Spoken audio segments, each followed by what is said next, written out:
तो देखो इकाई और दहाई हम आज पढ़ रहे हैं। इकाई और दहाई में अगर हम 2 इकाई ले लेंगे और 1 दहाई ले लेंगे तो ये 10 और 2 कितना हो जाएगा, 12 हो जाएगा।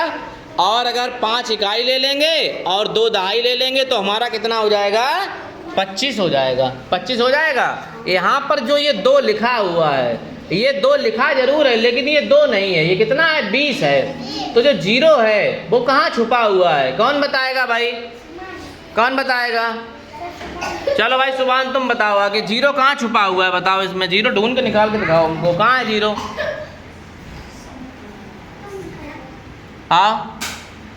हाँ रहीम तुम बताओगे, चलो तुम बता दो। लो 0 बताओ कहाँ छुपा हुआ है, ये कैसे जानेंगे कि कहाँ, दिखाओ दिखाओ, चेक करके दिखाओ हमें।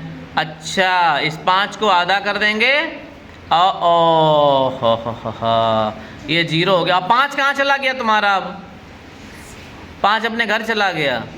अच्छा तो ऐसे तो इसमें फिर क्या करेंगे, नीचे वाले में ये 22 लिखा हुआ है, इसमें 0 कैसे जाएगा, इसमें 0 कैसे देखेंगे, कहाँ से ढूंढोगे? क्या आधा बिगाड़ दोगे? ये आधा बिगाड़, कैसे बिगाड़ोगे, बिगाड़ना जरा। और तो ये क्या हो जाएगा तुम्हारा, 0 हो जाएगा, है ना। वैसे ये तरीका तुम्हारा ठीक है लेकिन ये सही नहीं है, ये गलत है। ऐसे अगर सवाल करोगे तो गलत है। चलो हम तुम्हें बताते हैं कैसे देखेंगे, 0 को कहाँ से ढूंढ के निकालेंगे, है ना। देखो जब इस तरीके से कोई संख्या लिखी हो, 5 लिखा है, ये 2 लिखा हुआ है, यहाँ 5 इकाई है और 2 क्या है, दहाई। 2 दहाई का मतलब हो गया 20।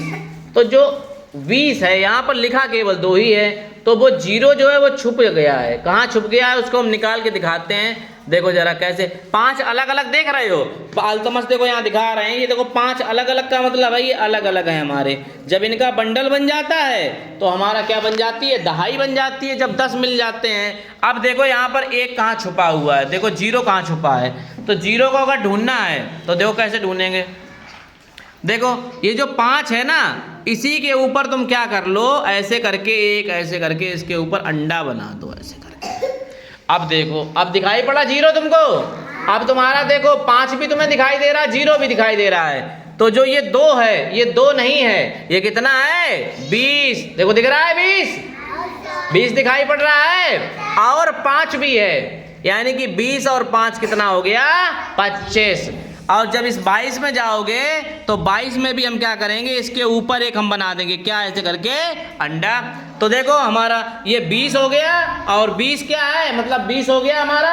अलग अलग इकाई अगर देखोगे, इकाई में देखोगे तो ये 20 हो जाएगा, दिखाई पड़ रहा है। चूंकि ये दहाई में लिखा हुआ है इसलिए 0 यहाँ पर नहीं लगाया है, पर तुम अपने समझने के लिए यहाँ पर 0 देख रहे हो, 20 दिखाई पड़ रहा है, 20 और 2 21, 20 और 1 21 और 1 22 हो जाएगा।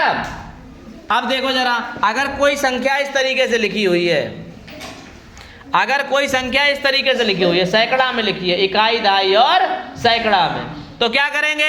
अब ये देखो 2 है, तो 2 का मतलब यहाँ पर क्या है, देखो यहाँ इसके बाद कौन सा अंक है, इस पे 0 लगाओ। तो 2 यहाँ पर जो है वो कितने के बराबर है, 20 के बराबर है। कितने के बराबर है, 20 के बराबर है।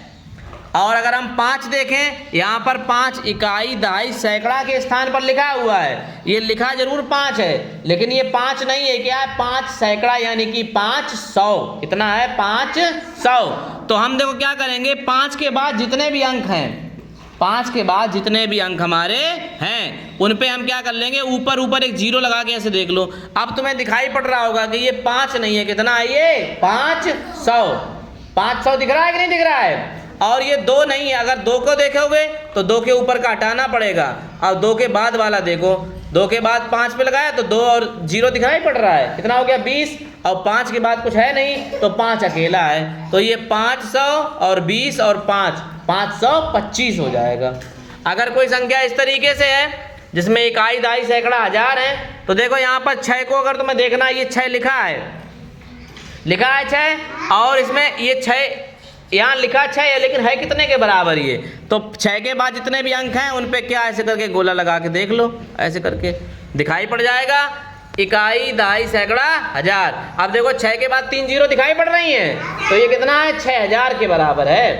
अब 5 को अगर देखना है तो 5 पे नहीं लगाएंगे, जिसको देखना है उसके बाद वाले जितने अंक उन पे लगाएंगे 0 0। तो 5 500 के बराबर हो गया, 2 20 के बराबर हो गया, और 6 तो अपना अलग है ही, तो ये हो जाएगा 6526।